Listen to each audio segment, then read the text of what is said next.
The White House today released President Trump's budget for 2020. The record $4.7 trillion plan calls for increased military spending and large cuts to domestic programs. It also includes an additional $8.6 billion for the president's controversial border wall. We turn now to the president's chief economic advisor, Larry Kudlow. Larry Kudlow, welcome to the NewsHour. It's good to see you. Thank you, Judy.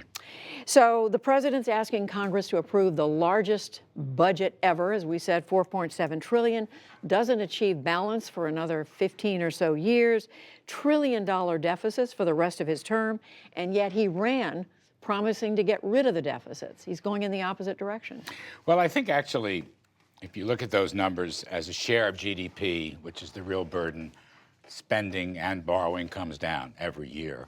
I guess deficits from a peak of about 5% this year, and then it will go down in a steady glide path in the out years. And I think the key points here are very simple. Number one, this is an economic growth budget. We maintain our tax rate reduction, our rollback of regulations and red tape, our opening of energy, and our trade reforms. The growth in 2018 came in at 3.1%. That was our view. We think there's more 3%ers out there. That's probably the best way to get the budget gap down. And of course, we have to limit spending. The president's going to be tough on domestic programs, roughly a 5% reduction, at least for this year. And I want to ask you about the spending and cuts in just a minute. But you mentioned growth, 3% the administration's projecting. But as you know, some very respected independent folks, the Federal Reserve is projecting 2%, but sliding downward. The Congressional Budget Office is projecting under 2%. You've got the Center for Responsible Federal Budget. They are saying your growth projections are unrealistic, quote, based on accounting gimmicks and fantasy assumptions. Yes. So how do you prove them all wrong? Well, we'll just see. You know, the proof of that pudding will be in the eating. Everybody disagreed with us in 2018, said we couldn't get 3% economic growth after the tax cuts were passed, and we did. And again, the view here is we are promoting incentives in the economy. We've had tremendous increases in business investment. We've also had 100% expensing for new equipment. That has spurred business investment. There's money coming in offshore. We're the hottest economy in the world. The president's trade policies, I think, are contributing to confidence. We're on the verge of what I hope will be a historic deal with China. Perhaps we'll talk about that. In other words, people have doubted our supply-side tax cuts. So far, we won round one.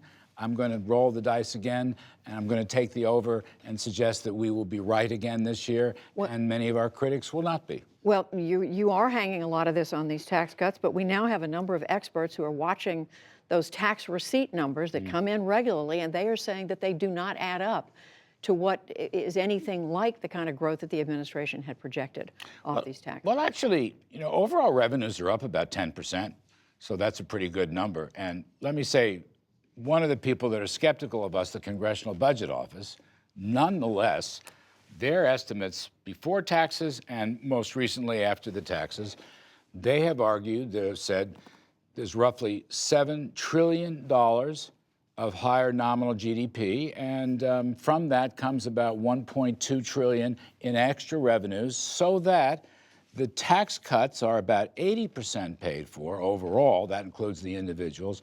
The corporate tax cuts are completely paid for. So we're already seeing the results here. And again, what matters, you know, we've had record blue-collar employment. Wages are rising from the latest reports, 3.4%. The unemployment rate's all the way down to 3.8%. Across the board, low unemployment. Women, I'm proud of this actually, because we've made efforts.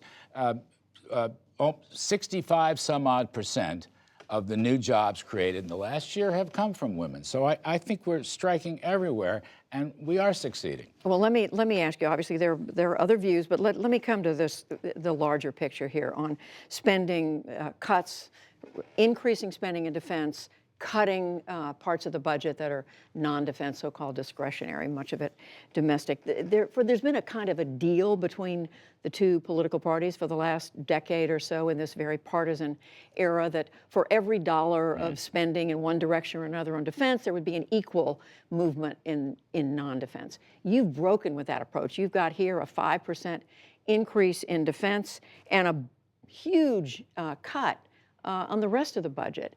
How do you explain that? Well, I think it's a question of priorities. And I think we'd like to break this nexus where everybody gets more spending. On the military side, where we have added, we think we've got to have the greatest military in the world. We have to have the best technology regarding military. We have commitments overseas that we have to keep, and so we're honoring all those commitments. On the domestic side, I think spending has been too rapid. There are a number of programs, and I can't go through every darn one of them, but there are a number of programs that we think are not efficient and the country can do without. But Some you're cutting, cases. let me just be specific here. You're cutting the environmental protection 31%. You're cutting the education budget by 10%. You're cutting elements of Medicaid, elements of welfare, raising work requirements.